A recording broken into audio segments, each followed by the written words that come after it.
ubiquitous.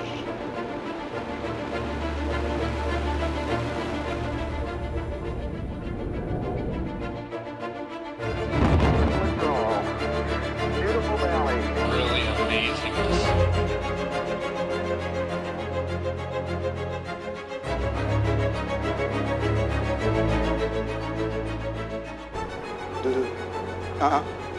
Russia's Soyuz launch system is the result of more than 50 years of gradual evolution.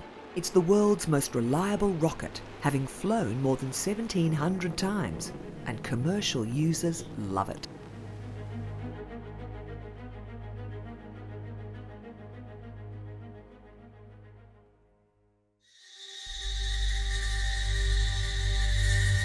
In the 1950s, when the USSR and the USA emerged as post-war superpowers, ballistic missile technology was pushed centre stage.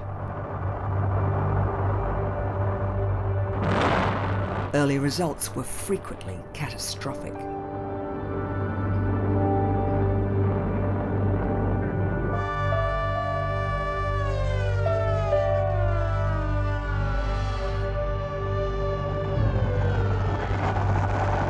Because America could station missiles in Western Europe, they developed short-range weapons. But the Soviet Union had to develop the capability of delivering a heavy nuclear payload from Russia to the United States. The R-7 Semyorka was the world's first intercontinental ballistic missile. It also gave the USSR the ability to launch a satellite into orbit, a huge advantage in the early years of spaceflight. Americans were alarmed when their communist enemy began setting space records that were years beyond their free market technology. In 1958, President Eisenhower established NASA to consolidate America's space effort in one civilian agency, and the newly assembled team started work in a hurry. The overwhelming feeling in the US was they were well behind the Russians. NASA absorbed the US Air Force's Man in Space Soonest program. It was renamed Project Mercury. Engineers began work on a titanium space capsule that could sustain a human in the vacuum of space and withstand the searing heat of re-entry. As prospective astronauts, 110 military test pilots met NASA's basic prerequisites and were invited to enter the rigorous selection process devised to choose the Project Mercury team. As well as being a qualified jet pilot with 1,500 flying hours, applicants had to have an engineering background and be younger than 40 at the time of selection. But some pilots were reluctant to volunteer, feeling that astronauts would do little flying, simply serving as glamorized lab rats. When the first 7 astronauts were introduced at a press conference, they were lauded as movie stars. It was 1959, and the only living thing to have orbited the Earth was a Russian dog.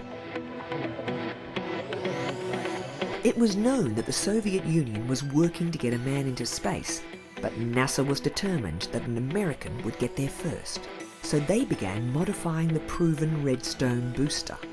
Although it did not have the power to launch a man into orbit, they planned to make a series of short suborbital flights to test their technology. NASA's first manned orbital flights would use the SM-65 Atlas missile, a much larger ICBM that was being modified to carry the Mercury capsule. But reliability was a problem. In September 1959, during the static test of an Atlas, a turbopump failure triggered a complete shutdown. But fire persisted. The damaged pump was leaking oxygen.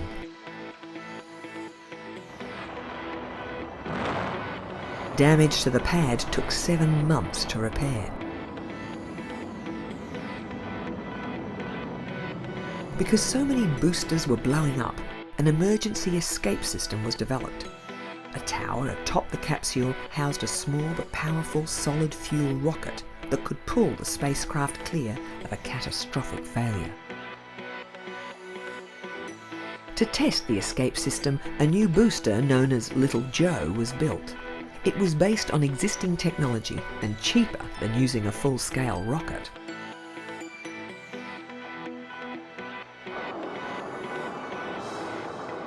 The escape tower was tested on the ground at maximum dynamic stress and at very high altitude. A complex sequence of events had to happen automatically to return the capsule safely to an ocean splashdown. This would give problems at a later stage of testing.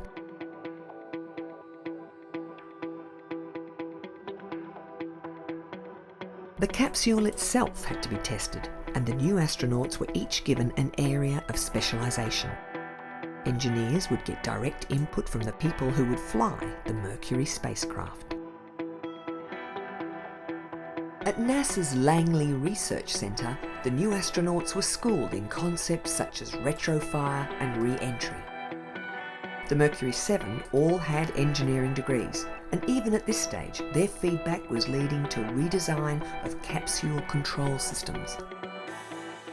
Simulators were developed that gave an astronaut the sensation of a tumbling capsule, allowing the team to gain experience before they flew.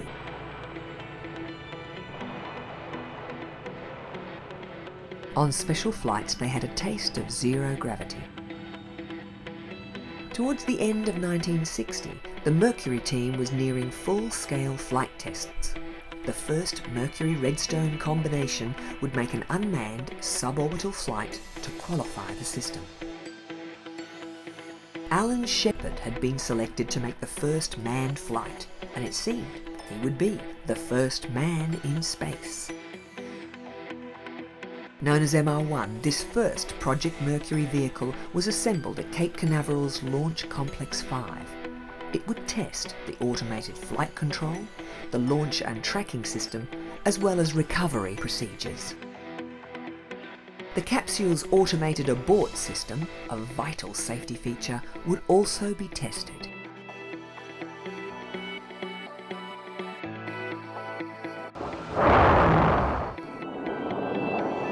It would be known as the 4-inch flight. The booster engines abruptly stopped, and the escape tower was jettisoned as programmed at the end of the boost phase. This triggered the deployment of the parachutes, leaving the capsule in place atop the fully fueled Redstone. The problem had been caused when power plugs at the base of the Redstone disengaged in the wrong sequence. A technician had filed down a contact to make it fit. A new booster was flown in to replace the damaged one. The same capsule would be used for the second attempt, but it had to be refurbished. The electrical connections that had triggered the engine shutdown were redesigned, and the automated sequencing for jettisoning the escape tower had been rethought. Main engine cutoff could only trigger the release of the tower 137 seconds after liftoff. The delayed flight, now known as MR1A, was launched on December the 19th. It flew higher than expected, but was otherwise flawless. Yet NASA had lost a month in their rush to put a man in space first. A chimp would make the next flight. Engineers were uncertain about risking an astronaut when the booster was still flying too high. Chimp number 65, known as Ham, would fly before a human, and the astronauts were not happy. The flight was designated MR2, and if it all went well, Alan Shepard would be next.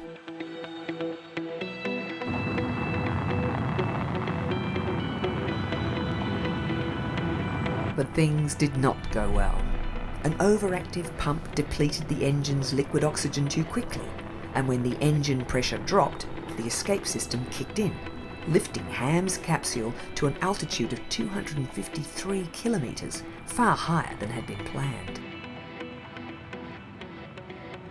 Because the escape system had activated, the capsule's retro rockets had been jettisoned, meaning the spacecraft's ballistic return to Earth could not be slowed.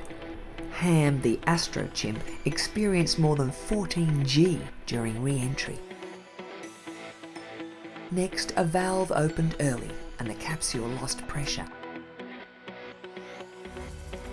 Finally, when the capsule splashed down, 200 kilometres beyond the planned point, the impact bag was shredded and the heat shield had punched holes in the capsule base, flooding it with seawater.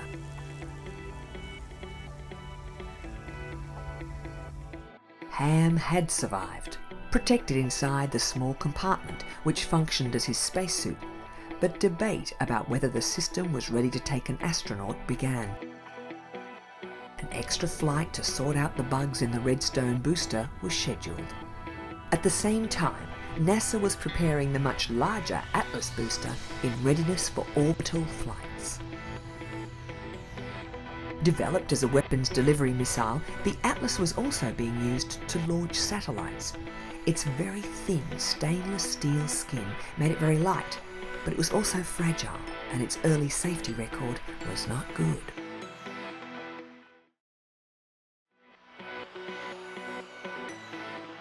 At its first launch, carrying a dummy Mercury capsule, the Atlas's thin skin buckled.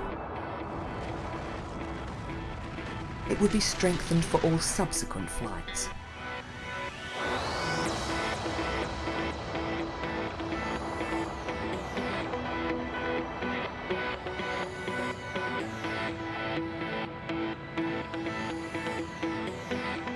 It had not been publicly announced that Alan Shepard would make the first Mercury flight, but team members were growing in confidence that he would become the first man in space. But his flight was postponed several times. A replacement for the booster needed for the extra development test was slow in coming. An original launch in February 1961 was put off till March, then to May.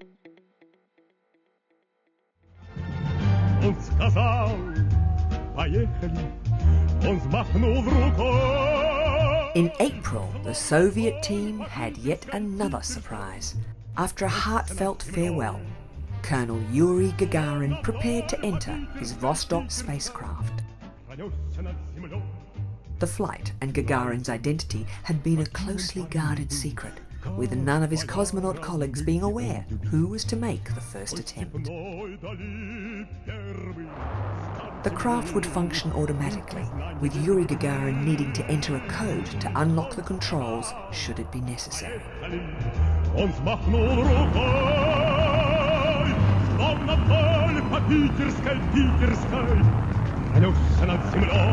Gagarin completed one full orbit of the Earth and returned safely. He was only in radio contact while flying over Russia. The first cosmonaut was a hero. The first manned spaceflight captured the world's attention, and it surprised the Soviet Union as much as anyone. The smiling Gagarin became a huge asset to his country.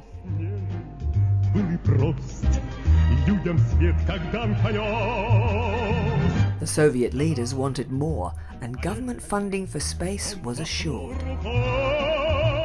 One group not happy about Gagarin's flight were the Mercury astronauts. While they were getting plenty of publicity, all they had done so far was train.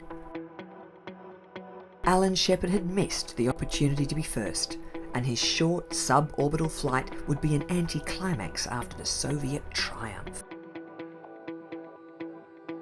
In the early hours of May the 5th, 1961, Shepard arrived at Cape Canaveral's Launch Complex 5. A Redstone launcher stood waiting, topped with a Mercury capsule Shepard had named Freedom 7. It was a pointed dig at the Soviet Union's political system. American media had branded Gagarin's flight as a propaganda stunt rather than a scientific achievement. 3, 2, 1, 0. Liftoff. All right, liftoff, and the clock has started. Yes, sir. Reading you loud and clear. After a delay, Freedom 7 blasted off. The flight climbed to a height of 187 kilometers. PSI, oxygen is go. What a beautiful view. At several points, Shepard took manual control of his craft, but it was over quickly, with the flight lasting just 15 minutes and 22 seconds. Freedom 7 splashed down in the Atlantic off the coast of Florida. Though Shepard had not orbited, Project Mercury had put a man in space, and America was keen to catch up. The idea that there was a race between the superpowers was becoming all too clear.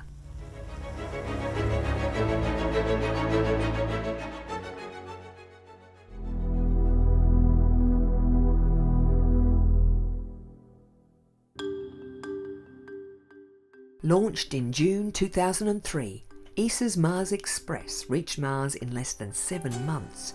It took advantage of the planet's closest pass by Earth in 60,000 years. It was the European Space Agency's first mission to the Red Planet, and it rose from the ashes of Russia's failed Mars 96 mission. Europe had made a major technical contribution to the Russian probe, but after a successful launch, the 4th stage failed to reignite, and Mars 96 burned up in the Earth's atmosphere.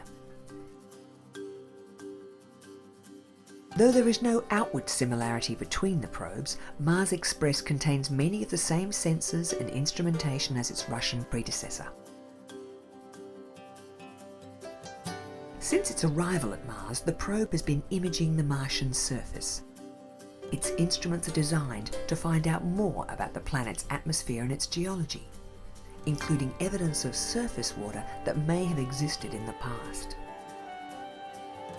Contour images of the surface reveal features that are familiar to us as having been caused by volcanic eruption, but all tectonic activity has ceased long ago. Mars shows signs of erosion too, yet the channels have long since dried. But the fact that water once flowed here may mean that rudimentary life got started. Just like Earth, Mars revolves on a tilted axis, giving it seasons, but because the planet's orbit is highly elliptical, there is broad variability in surface temperatures. In summer it can reach 20 degrees Celsius, dropping to -90 overnight. Mars also has polar ice caps, but they're made of water ice covered in winter by a layer of frozen CO2. This layering process is not fully understood. Instruments on Mars Express suggest that the thin atmosphere is 95% CO2 with traces of nitrogen, oxygen and water vapour. It supports fine cloud and strong winds. Now, the only forces able to affect the surface topography are dust storms and meteor impacts.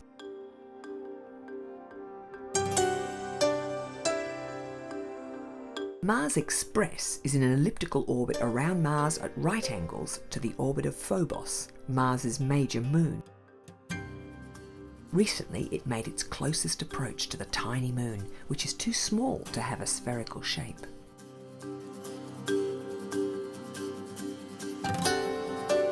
Phobos has the appearance of a captured asteroid, but scientists are puzzled by it. Its mass and density are lower than expected, so it's thought to be porous. Since it has been in orbit, the infrared spectrometer on Mars Express has continued to discover water, which has planetary researchers upgrading their expectations that some form of life may once have existed on Mars. Mars Express has had several mission extensions. New measures have been instituted to conserve the spacecraft's dwindling fuel reserves, and it looks like the mission will continue until its fuel finally runs out.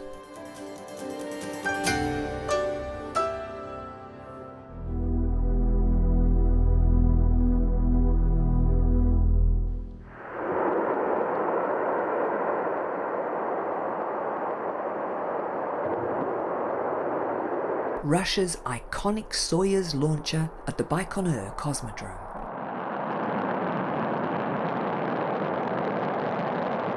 Currently, it's the only means of taking cosmonauts to the International Space Station. What makes it special is its direct lineage to the historic designs that launched the first satellite and the first man in space. The most striking outward similarity is the 4 strap-on boosters. Together these make up the first stage.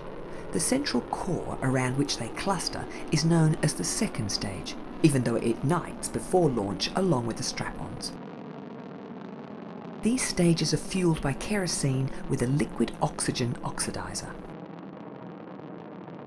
After 118 seconds, the 4 first stage boosters are jettisoned, and the second stage will continue burning for another 3 minutes. Like other Russian rockets, the Soyuz takes its name from one of its most frequently lifted payloads, the Soyuz spacecraft, which has been in service since 1967. Since the retirement of the US Space Shuttle, the Soyuz spacecraft has played an indispensable role in ferrying crews to and from the International Space Station. With a capacity of 3 cosmonauts, and with the ISS having a working team of 6, there need to be 2 Soyuz spacecraft on hand at the space station in case an evacuation is required. The Soyuz launch system uses very simple production techniques. Unlike the American shuttle and the Saturn V's, the Soyuz is assembled horizontally, which saves a huge amount of extra manufacturing hardware and complexity. Final integration happens on a rail car and incorporates the lifting arm that will raise the rocket at the launch pad.